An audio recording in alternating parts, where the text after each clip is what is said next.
Hello, my hair is crazy, and welcome to the final chapter of Anne of Avonlea. Chapter 30, A Wedding at the Stone House. The last week in August came. Miss Lavendar was to be married in it. 2 weeks later, Anne and Gilbert would leave for Redmond College. In a week's time, Mrs. Rachel Lynde would move to Green Gables and set up her lairs and penates at the erstwhile spare room, which was already prepared for her coming. She had sold all her superfluous household plenishings by auction, and was at present reveling in the congenial occupation of helping the Allens pack up. Mr. Allen was to preach his farewell sermon the next Sunday. The old order was changing rapidly to give place to the new, as Anne felt with a little sadness threading all her excitement and happiness. Changes ain't totally pleasant, but they're excellent things, said Mr. Harrison philosophically. 2 years is about long enough for things to stay exactly the same. If they stayed put any longer, they might grow mossy. Mr. Harrison was smoking on his veranda. His wife had self-sacrificingly told that he might smoke in the house if he took care to sit by an open window. Mr. Harrison rewarded this concession by going outdoors altogether to smoke in the fine weather, and so mutual goodwill reigned. Anne had come over to ask Mrs. Harrison for some of her yellow dahlias. She and Diana were going through to Echo Lodge that evening to help Miss Lavendar and Charlotta the Fourth with their final preparations for the morrow's bridal. Miss Lavendar herself never had dahlias. She did not like them. They would not have suited the fine retirement of her old-fashioned garden, but flowers of any kind were rather scarce in Avonlea and the neighboring districts that summer, thanks to Uncle Abe's storm, and Anne and Diana thought a certain old cream-colored stone jug, usually kept sacred to doughnuts, brimmed over with yellow dahlias, would be just the thing to set in a dim angle of the stone house stairs against the dark background of red hall paper. I suppose you'll be starting off for college in a fortnight's time, continued Mr. Harrison. Well, we're going to miss you an awful lot, Emily and me. To be sure, Mrs. Lynde'll be over there in your place. There ain't nobody but a substitute can be found for them. The irony of Mr. Harrison's tone is quite untransferable to paper.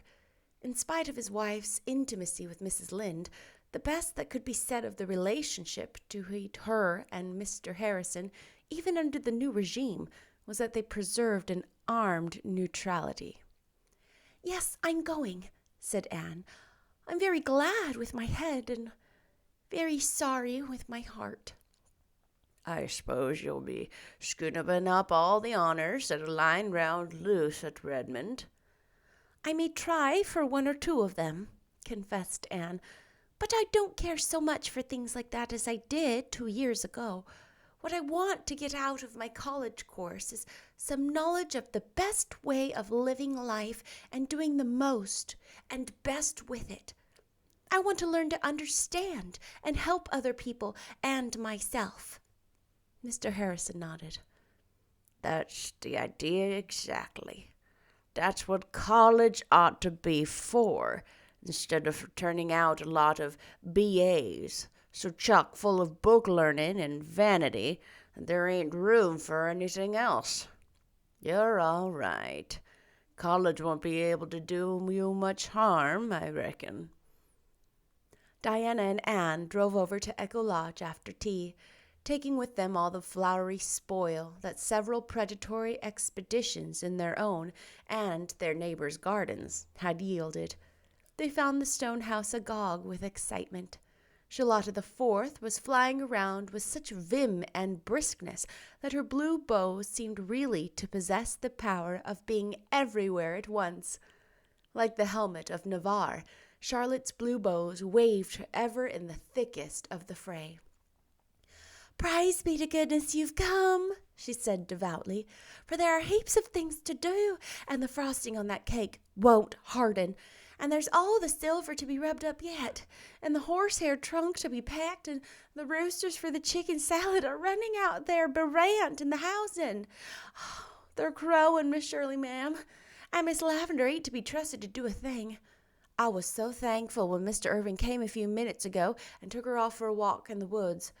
Corn's all right in this place, Miss Shirley, ma'am, but if you try to mix it up with cooking and scouring, everything's spoiled. That's my opinion, Miss Shirley, ma'am. Anne and Diana worked so heartily that by 10 o'clock, even Charlotta the Fourth was satisfied. She braided her hair in innumerable plaits and took her weary little bones off to bed. But I'm sure I shan't sleep a wink, Miss Shirley, ma'am, for fear that something'll go wrong at the last minute. The cream won't whip, or Mr. Irving'll have a stroke and not be able to come. He isn't in the habit of having strokes, is he? Asked Diana, the dimpled corners of her mouth twitching.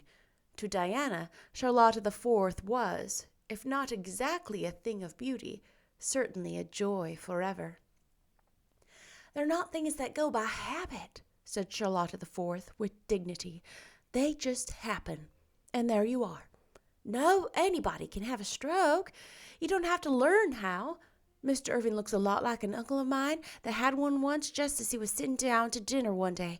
But maybe everything will go all right. In this world, you've just got to hope for the best and prepare for the worst and take whatever God sends. The only thing I'm worried about is that it won't be fine tomorrow, said Diana.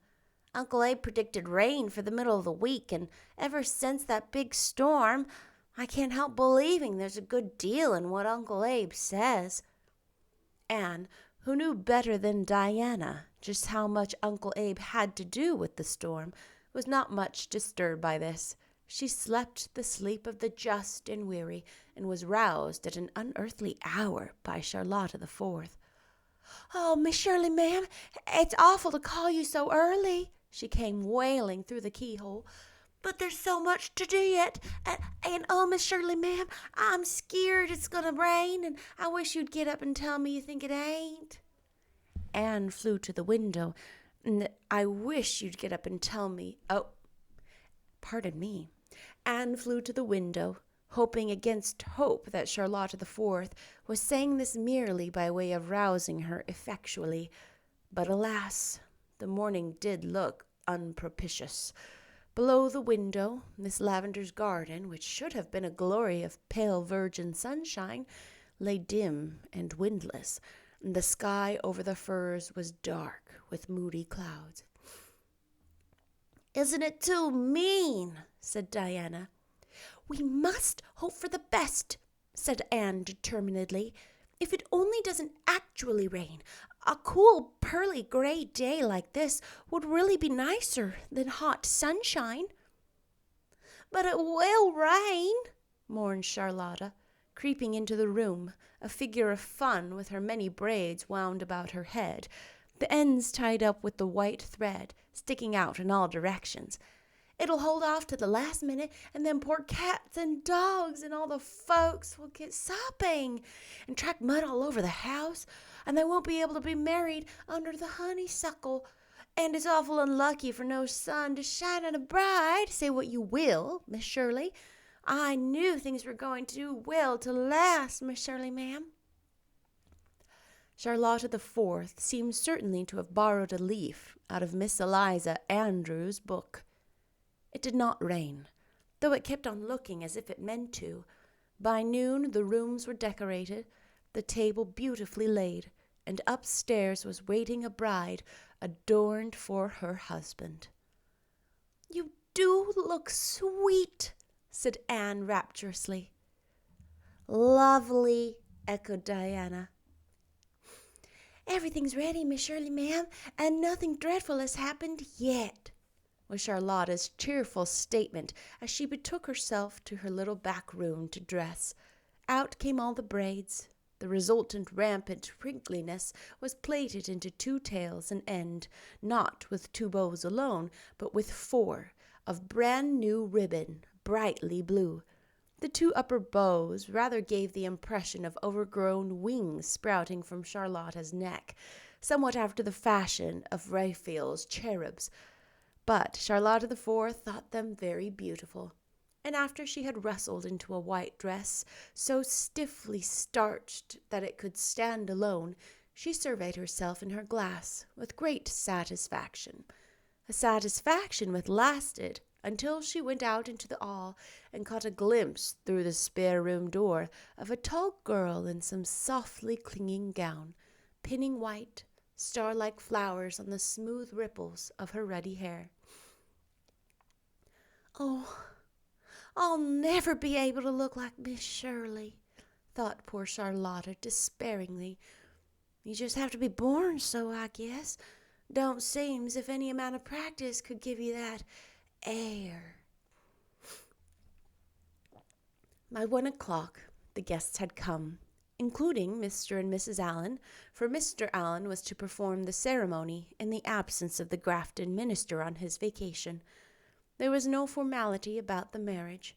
Miss Lavendar came down the stairs to meet her bridegroom at the foot, and as he took her hand, she lifted her big brown eyes to his with a look that made Charlotta the Fourth, who intercepted it, feel queerer than ever. They went out to the honeysuckle arbor, where Mr. Allen was awaiting them. The guests grouped themselves as they pleased. Anne and Diana stood by the old stone bench, with Charlotta the Fourth between them, desperately clutching their hands in her cold, tremulous little paws. Mr. Allen opened his blue book, and the ceremony proceeded. Just as Miss Lavendar and Stephen Irving were pronounced man and wife, a very beautiful and symbolic thing happened. The sun suddenly burst through the gray and poured a flood of radiance on the happy bride. Instantly, the garden was alive and dancing shadows of flickering lights. "What a lovely omen," thought Anne, as she ran to kiss the bride. Then the three girls left the rest of the guests laughing around the bridal pair, while they flew to the house to see that all was in readiness for the feast. "Thanks be to goodness it's over, Miss Shirley, ma'am," breathed Charlotta the Fourth, "and they're married and safe and sound, no matter what happens now. The bags of rice are in the pantry, ma'am, and the old shoes are by the door, and the cream for whipping is on the cellar steps." At 2:30, Mr. and Mrs. Irving left, and everybody went to Bright River to see them off on the afternoon train. As Miss Lavendar, I beg her pardon, Mrs. Irving, stepped from the door of her old home, Gilbert and the girls threw the rice, and Charlotta the Fourth hurled an old shoe with such excellent aim that she struck Mr. Allen squarely on the head. But it was reserved for Paul to give the prettiest send-off. He popped out of the porch, ringing furiously a huge old brass dinner bell, which he had adorned the dining-room table.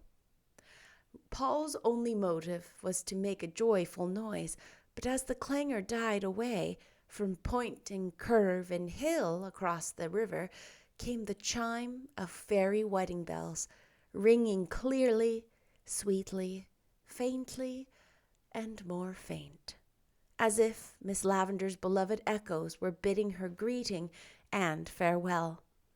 And so, amid this benediction of sweet sounds, Miss Lavendar drove away from the old life of dreams and make-believes to a fuller life of realities in the busy world beyond. 2 hours later, Anne and Charlotta the Fourth came down the lane again. Gilbert had gone to West Grafton on an errand, and Diana had to keep an engagement at home. Anne and Charlotta had come back to put their things in order and lock up the little stone house. The garden was a pool of late golden sunshine, with butterflies hovering and bees booming. But the little house had already that indefinable air of desolation which always follows a festivity. "Oh, dear me, don't it look so lonesome?" sniffed Charlotta the Fourth, who had been crying all the way home from the station. A wedding ain't much cheerfuller than a funeral after all, when it's all over, Miss Shirley, ma'am. A busy evening followed. The decorations had to be removed, the dishes washed, the uneaten delicacies packed into a basket for the delectation of Charlotta the Fourth's young brothers at home. Anne would not rest until everything was in apple pie order. After Charlotta had gone home with her plunder, Anne went over the still rooms, feeling like one who trod alone some banquet hall deserted, and closed the blinds. Then she locked the door and sat down under the silver poplar to wait for Gilbert, feeling very tired, but still unweariedly thinking long, long thoughts. "What are you thinking of, Anne?" asked Gilbert, coming down the walk. He had left his horse and buggy out at the road. Of Miss Lavendar and Mr. Irving, answered Anne dreamily. Isn't it beautiful to think how everything has turned out? How they have come together again after all the years of separation and misunderstanding? "Yes, it's beautiful," said Gilbert, looking steadily down into Anne's uplifted face. "But wouldn't it have been more beautiful still, Anne, if there had been no separation or misunderstanding? If they had come hand in hand all the way through life, with no memories behind them but those which belonged to each other?" For a moment, Anne's heart fluttered queerly. For the first time, her eyes faltered under Gilbert's gaze, and a rosy flush stained the paleness of her face. It was as if a veil that had hung before her inner consciousness had been lifted, giving to her a revelation of unsuspected feelings and realities. Perhaps, after all, romance did not come into one's life with pomp and blare, like a gay knight riding down. Perhaps it crept to one's side, like an old friend through quiet ways.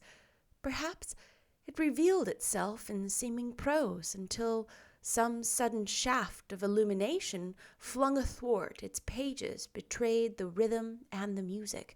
Perhaps love unfolded naturally out of a beautiful friendship, as a golden-hearted rose slipping from its green sheath. Then the veil dropped again, but the Anne who walked up the dark lane was not quite the same Anne who had driven gaily down it the evening before. The page of girlhood had been turned by an unseen finger, and the page of womanhood was before her with all its charm and mystery, its pain and gladness. Gilbert wisely said nothing more, but in his silence he read the history of the next 4 years in the light of Anne's remembered blush. 4 years of earnest, happy work, and then the guerdon of a useful knowledge gained and a sweetheart won. Behind them in the garden, the little stone house brooded among the shadows. It was lonely, but not forsaken.